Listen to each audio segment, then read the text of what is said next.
High dear students तुम्हारे सकलकेई biology लिंकारे welcome. चलो आज के आमरा आलोचना करब तुम्हारे क्लास 11 बायोलॉजिर सेकेंड सेमिस्टारेर सिलेबास एवं क्वेश्चन पैटार्न निये। प्रथमे आमरा सिलेबास आलोचना करब देन क्वेश्चन पैटार्न। ओके देखो सिलेबास जोदि आमरा बोली जे आमरा এই এখন চোখ বন্ধ করার পর যা কিছু কল্পনা করব তা সব কিছু একটা জিনিসের মধ্যে যেন সীমাবদ্ধ থাকে, তাহলে আমরা সেটার নাম কি দিব বলো তো? অবশ্যই সেটা হচ্ছে দ্য ইউনিভার্স, তাই কি না? বা বাংলায় আমরা কি বলে থাকি? বিশ্ব ব্রহ্মাণ্ড। ওকে, অর্থাৎ এই জগতে যা কিছু আছে যা সব কিছুর মধ্যেই সীমাবদ্ধ সেটা হচ্ছে দ্য ইউনিভার্স। দেখো এবার যদি আমরা ইউনিভার্সের মধ্যে দেখি যে ইউনিভার্স মেইনলি কী কী জিনিস নিয়ে গঠিত, তো জাস্ট আমরা দুইটা ভাগে ভাগ করতে পারি। একটা হচ্ছে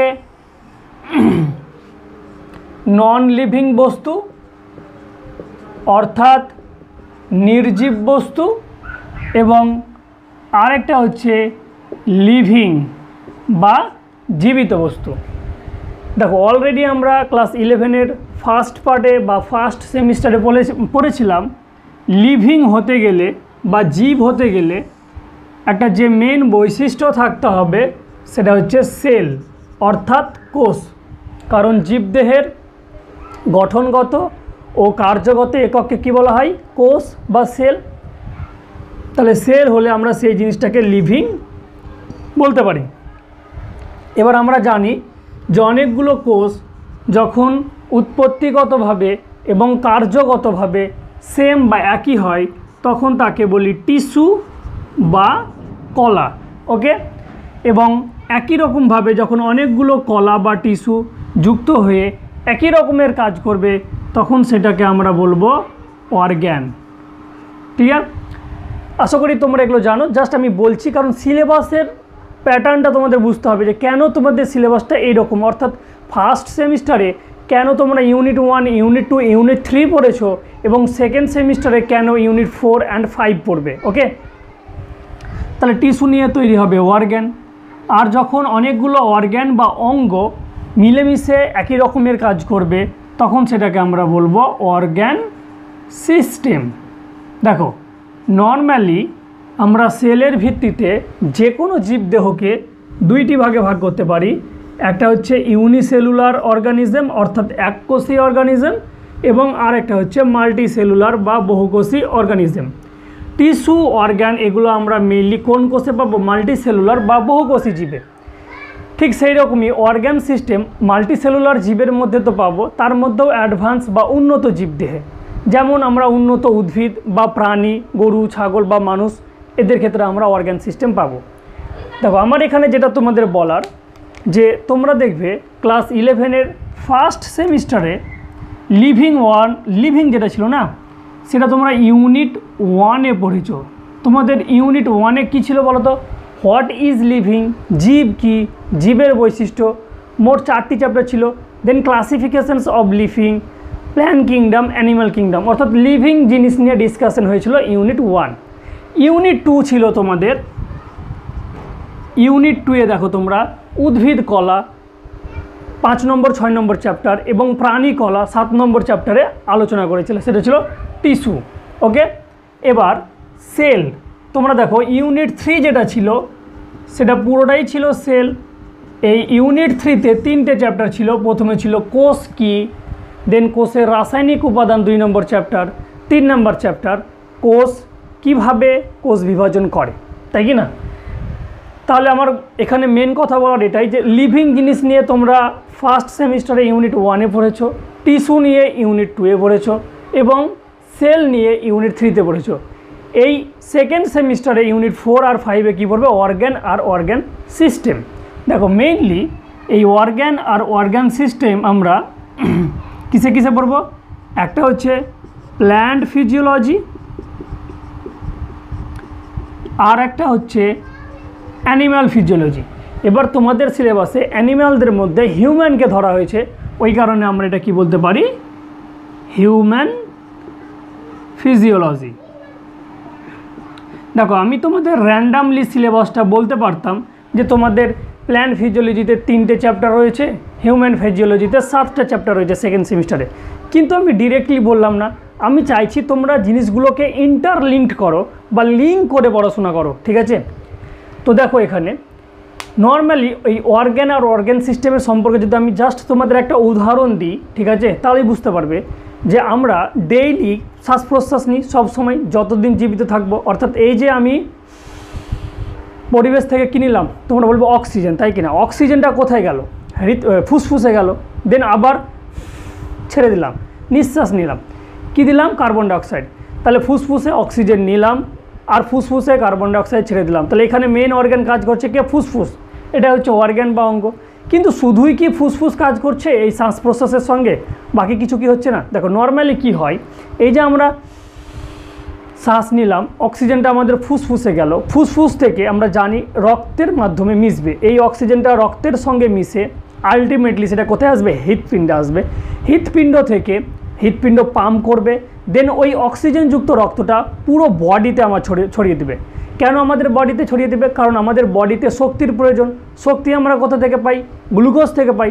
সেই গ্লুকোজকে ভাঙার জন্য অক্সিজেন লাগবে। যদি অক্সিজেন না থাকে গ্লুকোজ ভাঙবে না। গ্লুকোজ ভেঙে মেন দুটো জিনিস তৈরি করবে, একটা হচ্ছে এটিপি অর্থাৎ শক্তি, এবং আরেকটা হচ্ছে তোমার কার্বন ডাইঅক্সাইড। তাহলে কার্বন ডাইঅক্সাইড কোথায় উৎপন্ন হলো? কলাকোষে। সেই উৎপন্ন কার্বন ডাইঅক্সাইড গ্যাস একটা বিষাক্ত পদার্থ আমাদের দেহে থাকতে পারবে না বলে ওই কার্বন ডাইঅক্সাইড আবার রক্তের সঙ্গে মিশে আবার আমাদের হৃৎপিণ্ডে আসে কার্বন ডাইঅক্সাইডযুক্ত রক্ত। সেই হৃৎপিণ্ড থেকে আবার ফুসফুসে আসবে, দেন ফুসফুস থেকে নিঃশ্বাসের মাধ্যমে ত্যাগ করলাম। তাহলে এই প্রশ্বাস নিঃশ্বাসের মধ্যে যে অক্সিজেন নিচ্ছি আর কার্বন ডাইঅক্সাইড ত্যাগ করছি, এখানে শুধুই কি ফুসফুস আছে? ফুসফুস আছে, হৃৎপিণ্ড আছে, কলাকোষ আছে, অর্থাৎ বিভিন্ন অঙ্গ মিলে কাজ করছে। তখনই সেটাকে আমরা বলছি অর্গ্যান সিস্টেম। ওকে, তাহলে এখানে ইন্ডিভিজুয়াল অর্গ্যানেরও আমরা কাজ করছি, আবার অনেকগুলো অর্গ্যান মিলে কাজ করছে। ঠিক একইভাবে যদি আমরা উদ্ভিদদের ক্ষেত্রে দেখি, যে আমরা জানি উদ্ভিদরা সালোক সংশ্লেষ করে কোথায়? পাতায়। শুধুই কি পাতায় কাজ লাগবে? কেন? সালোক সংশ্লেষের জন্য জলের প্রয়োজন। জলটা উদ্ভিদ কোথা থেকে শোষণ করে? মাটির কৈশিক জল, মূল থেকে শোষণ করে, কাণ্ডের মাধ্যমে পাতায় পৌঁছায়, আবার পাতায় উৎপন্ন খাদ্য কাণ্ড এবং মূলে পৌঁছে আসে। তাহলে আমরা দেখছি সমস্ত জিনিসের মধ্যে একটা মিল আছে। সেই জিনিসটা হচ্ছে ফিজিওলজি বা অর্গ্যান আর অর্গ্যান সিস্টেম মিলে কাজ করছে। এই কারণে তোমাদের দেখবে যে ইউনিট 4 যেটা রয়েছে, সেই ইউনিট 4টা আলোচনা করছে প্রথমে প্ল্যান্ট ফিজিওলজি নিয়ে, এবং ইউনিট 5 যে রয়েছে সেই ইউনিট 5টা আলোচনা করছে তোমাদের হিউম্যান ফিজিওলজি নিয়ে। দেখো প্ল্যান্ট ফিজিওলজিতে এর আগে 5টা চ্যাপ্টার ছিল, কিন্তু এখন তোমাদের 3টি চ্যাপ্টার পড়তে হবে। কি 3টি চ্যাপ্টার পড়তে হবে? 1 নম্বর হচ্ছে ফটোসিনথেসিস, বাংলায় আমরা কি বলবো? সালোক সংশ্লেষ। আমি তোমাদের যখন ডিটেলসে পড়াবো তখন অবশ্যই বাংলা টার্মগুলো ইউজ করব, এখন জাস্ট আলোচনা করছি। দেখো ফটোসিনথেসিস প্রক্রিয়ায় মেন যে জিনিসটা তৈরি হয় আমরা জানি খাবার, অর্থাৎ C6H12O6 উৎপন্ন হলো। দেখো পৃথিবীতে যতগুলো প্রক্রিয়া রয়েছে না, সব থেকে দামি, সব থেকে গুরুত্বপূর্ণ প্রক্রিয়া হচ্ছে ফটোসিনথেসিস। কারণ ফটোসিনথেসিস যদি না হতো খাবার উৎপাদন হতো না। খাবার উৎপাদন না হলে কোনো জীব কি পৃথিবীতে আদৌ বেঁচে থাকতো? তুমি একবার কল্পনা করো। অনেকের মনে হতে পারে স্যার আমরা উদ্ভিদ তো ডিরেক্টলি খাই না, আমরা পোলট্রি চিকেন খেয়ে বেঁচে থাকবো। আচ্ছা তুমি বলো, পোলট্রি আর বলো বা চিকেনই বলো, কি খায় তারা? সেই চাল, গম, ডাল। তাহলে প্রত্যেকটা পৃথিবীতে জীব ডিরেক্টলি অর ইনডিরেক্টলি উদ্ভিদের উপর নির্ভরশীল, এবং উদ্ভিদের কোন প্রক্রিয়ার উপর নির্ভরশীল? ফটোসিনথেসিস বা সালোক সংশ্লেষ। এবার দেখো এই যে খাবারটা উৎপাদন হলো, এই খাবারের মধ্যে আমরা জানি শক্তি আছে, কিন্তু সেই শক্তিটা আমরা পাই কী করে? সেই শক্তিটা পাই আমরা রেসপিরেশন বা শ্বসনের মাধ্যমে। রেসপিরেশন সিম্পলি কী করে? এই খাবারটাকে অক্সিজেনের উপস্থিতিতে ভেঙে দেয়, দিয়ে তৈরি করে এটিপি, তার সাথে তৈরি করে কার্বন ডাই অক্সাইড, যেগুলো আমরা ডিটেলসে পড়বো। তাহলে এটিপি উৎপন্ন হলো, এই এটিপির সাহায্যে আমরা আমাদের দৈনন্দিন কাজকর্ম করে থাকি। নেক্সট 3 নম্বর যেটা চ্যাপ্টার রয়েছে সেটা হচ্ছে প্ল্যান্ট গ্রোথ, অর্থাৎ উদ্ভিদের বৃদ্ধি এবং ডেভেলপমেন্ট। আর যে কোনো উদ্ভিদ বা প্রাণীর বৃদ্ধিতে বা বিকাশে সাহায্য করে সেটা হচ্ছে কি বলতো, হরমোন। এখানে আমরা মেইনলি প্ল্যান্ট হরমোন সম্পর্কে আলোচনা করব, auxin, gibberellin, cytokinin, abscisic acid এগুলো নিয়ে। ওকে, নর্মালি দেখবে যারা তোমরা 17 থেকে 18 বছর বা 15 থেকে 16 বছরকার ছেলে মেয়ে যদি কোনো আত্মীয় স্বজন হঠাৎ করে দেখে, তাহলে এই সময় একটা কথা বলে, কিরে তোকে তো এইটুকু দেখেছিলাম, হুট করে এত বড় কি করে হয়ে গেলি?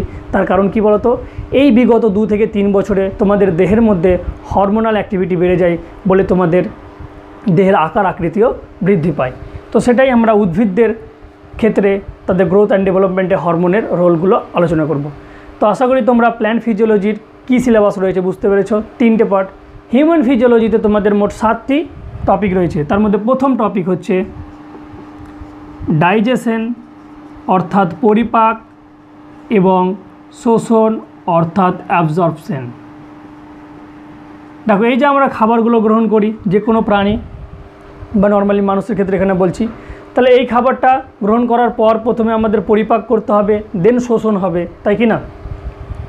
এবং ডাইজেশন আর অ্যাবজর্পশনের ক্ষেত্রে আমরা এখানে গুরুত্বপূর্ণ যে অর্গ্যানগুলি সম্পর্কে জানবো। হ্যাঁ, প্রথমে তো আমরা মাউথ অর্থাৎ মুখ সম্পর্কে আমাদের ডিটেলস জানতে হবে, দেন যে আমাদের পাকস্থলী আছে, স্টোমাচ, সেটা জানবো।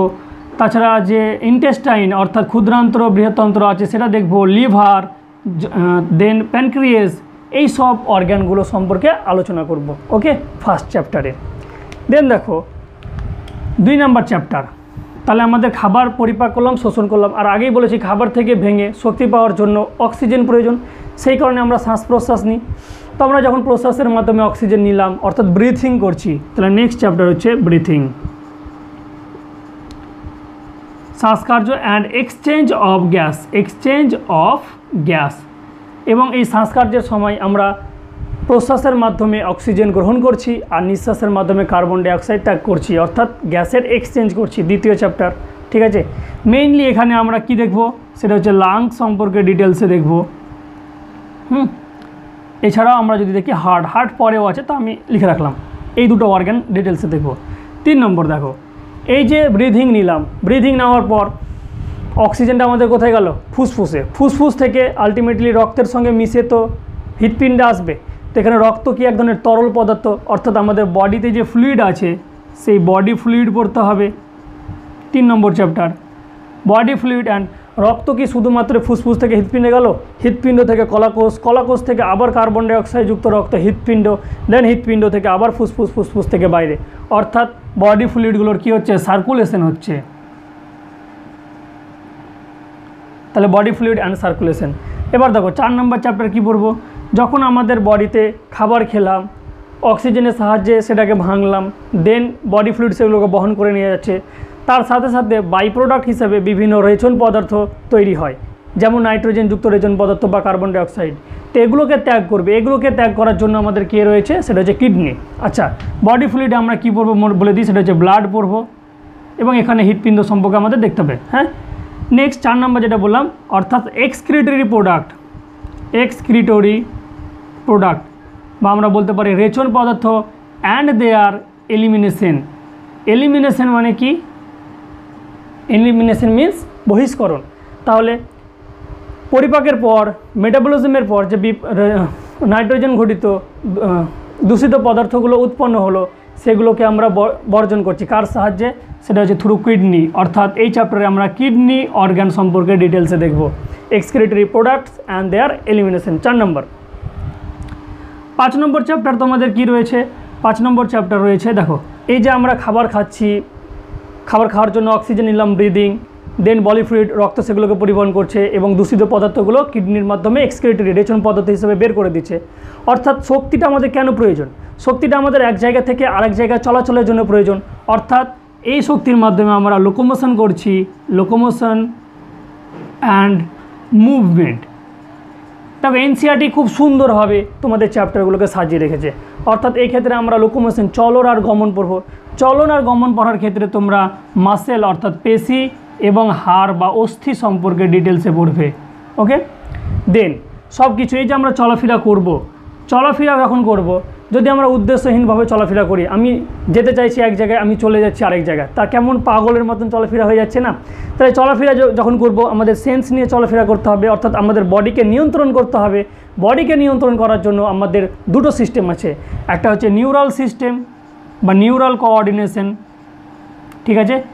অর্থাৎ আমরা জানি আমাদের বডিকে নিয়ন্ত্রণ করে মেইনলি কে, ব্রেন এবং সুষুম্নাকাণ্ড। তাহলে ব্রেন এবং সুষুম্নাকাণ্ড সম্পর্কে ডিটেলসে দেখব নিউরাল সিস্টেমে। যদি সিম্পলি বলি যে এখানে কেউ আমার হাত রাখলো, টাচ করলো, আমি ফিল করবো, তো ফিল করছি কেন? কারণ এখানে আমার নিউরন আছে, সেই নিউরন উদ্দীপনাটা গ্রহণ করলো, আমাদের মস্তিষ্কে পাঠিয়ে দিল যে এখানে কেউ হাত রেখেছে, আমরা বুঝতে পারলাম। যদি কেউ বুঝতে না পারো তাহলে অবশ্যই তার মস্তিষ্ক ঠিকঠাক বা নিউরন সিস্টেম ঠিকঠাক কাজ করবে না। যেমন প্যারালাইসিস ব্যক্তির ক্ষেত্রে যদি কেউ চিমটি কাটে তাও বুঝতে পারে না, তার কারণ কি? তার নিউরাল সিস্টেমটা ব্রেক হয়ে যায়, ভেঙে যায়। তো এটা হচ্ছে নিউরাল সিস্টেম, এটা ভৌত একটা বা ফিজিক্যাল একটা তোমার কি বলতো প্রসেস। আরেকটা আছে লাস্ট, সেটা হচ্ছে কেমিক্যাল কোঅর্ডিনেশন। রাসায়নিক সমন্বয়। আমাদের বডিতে যখন দেখবে ভীষণ রাগ হয়ে যায় বা ভীষণ আমরা যখন ভয় পেয়ে যাই, তখন বডি কাঁপতে লাগে, সেই সময় আমাদের দেহে এক ধরনের রাসায়নিক পদার্থ ক্ষরণ হয়, আমরা জানি অ্যাড্রিনালিন কি একটা হরমোন, আমাদের বডিকে নিয়ন্ত্রণ করে। অর্থাৎ আমাদের বডি নিয়ন্ত্রণ দুইভাবে হয়, একটা নিউরাল সিস্টেমের মাধ্যমে, একটা কেমিক্যাল কোঅর্ডিনেশন অর্থাৎ হরমোন ক্ষরণের মাধ্যমে বা রাসায়নিক পদার্থ, হরমোন কি? হরমোন একটা রাসায়নিক পদার্থ। তো এইভাবে তোমাদের হিউম্যান ফিজিওলজির 7টি চ্যাপ্টার রয়েছে এবং প্ল্যান্ট ফিজিওলজির 3টি চ্যাপ্টার। তো এই হচ্ছে আমাদের সিলেবাস।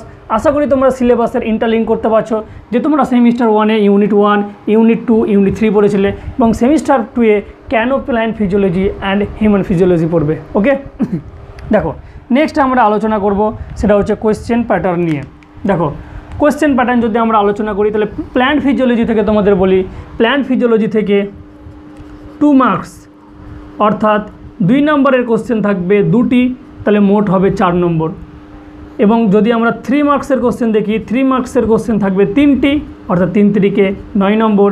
এবং 4 নম্বরের একটা মার্কস থাকবে, একটাই কোশ্চেন থাকবে 4, তাই টোটাল যোগ করলে হয় দেখো 4 × 9 13 আর 4 × 17 নম্বর।